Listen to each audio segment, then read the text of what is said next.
ಸ್ನೇಹಿತರೆ, ನಾವಿವತ್ತು ಡೊಮೈನ್ನ ಹೇಗೆ ಬುಕ್ ಮಾಡೋದನ್ನು ತಿಳ್ಕೊಳ್ಳೋಣ. ಇವಾಗೆಲ್ಲ ಟಾಪಲ್ಲಿರೋದು ಗೋಡ್ಯಾಡಿನೇ, ಸೊ ಅದಕ್ಕೋಸ್ಕರ ನಾನು ಗೋಡ್ಯಾಡಿನೇ ಓಪನ್ ಮಾಡ್ತಾಯಿದ್ದೀನಿ. ಈ ಥರ ಗೋಡ್ಯಾಡಿ ಓಪನ್ ಆದ ತಕ್ಷಣ ಇಲ್ಲಿ ನಿಮಗೆ ಒಂದು ಸರ್ಚಿಂಗ್ ಆಪ್ಷನ್ ಸಿಗುತ್ತೆ. ಓಕೆನಾ. ಈ ಥರ ಮೊದಲು ನಿಮ್ಮ ಅಕೌಂಟ್ನ ಕ್ರಿಯೇಟ್ ಮಾಡ್ಕೊಳ್ಬೇಕಾಗುತ್ತೆ. ಮೊದಲು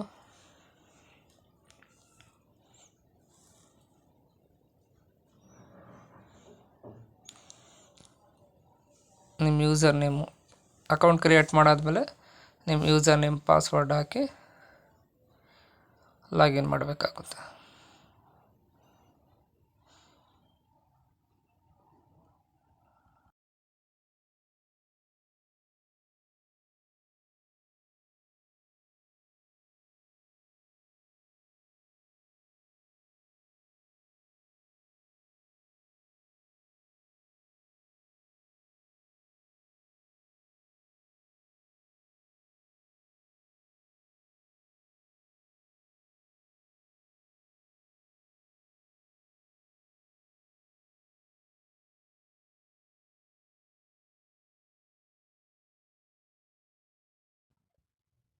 ಈಗ ಲಾಗಿನ್ ಆದ ತಕ್ಷಣ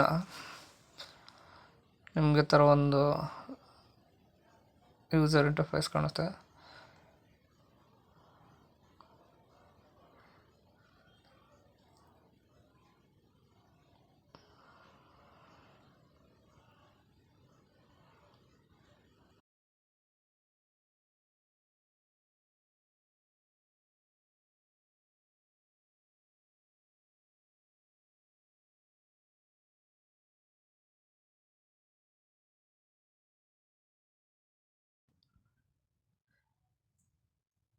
ಈ ಥರ ಸರ್ಚಿಂಗ್ ಆಪ್ಷನಲ್ಲಿ ನಿಮ್ಗೆ ಯಾವುದು ಡೊಮೈನ್ ಬೇಕೋ ಅದನ್ನು ನೀವು ಸರ್ಚ್ ಮಾಡ್ಬೋದು.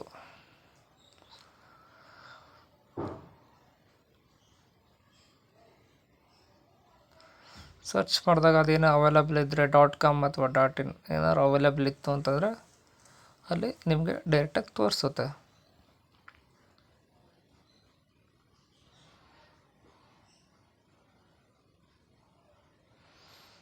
ನೆಕ್ಸ್ಟು ಆ್ಯಡ್ ಟು ಕಾರ್ಟ್ ಮಾಡಿದ್ರೆ ನೆಕ್ಸ್ಟು ಪೇಮೆಂಟ್ ಆಪ್ಷನ್ಗೂ ಹೋಗುತ್ತೆ.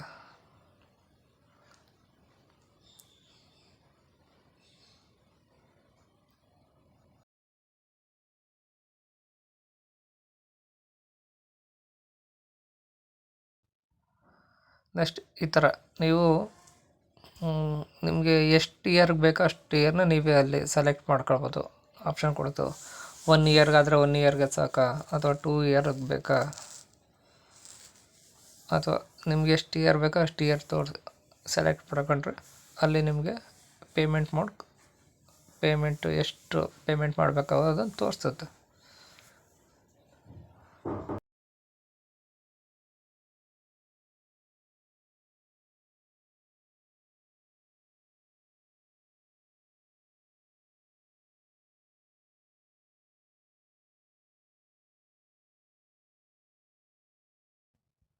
ನೆಕ್ಸ್ಟು ನಿಮ್ಗೆ ಯಾವುದಾದ್ರೂ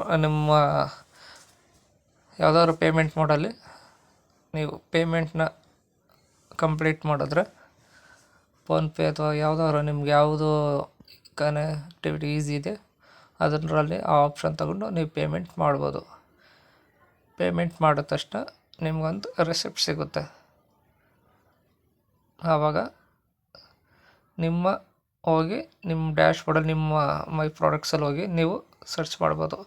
ನಾವು ಪೇಮೆಂಟ್ ಮಾಡಿದ್ದು ಇಲ್ಲಿ ಬಂದಿದೆಯಾ ಹೇಗೆ ಅಂತ ನೀವು ಅಲ್ಲಿ ತಿಳ್ಕೊಬೋದು.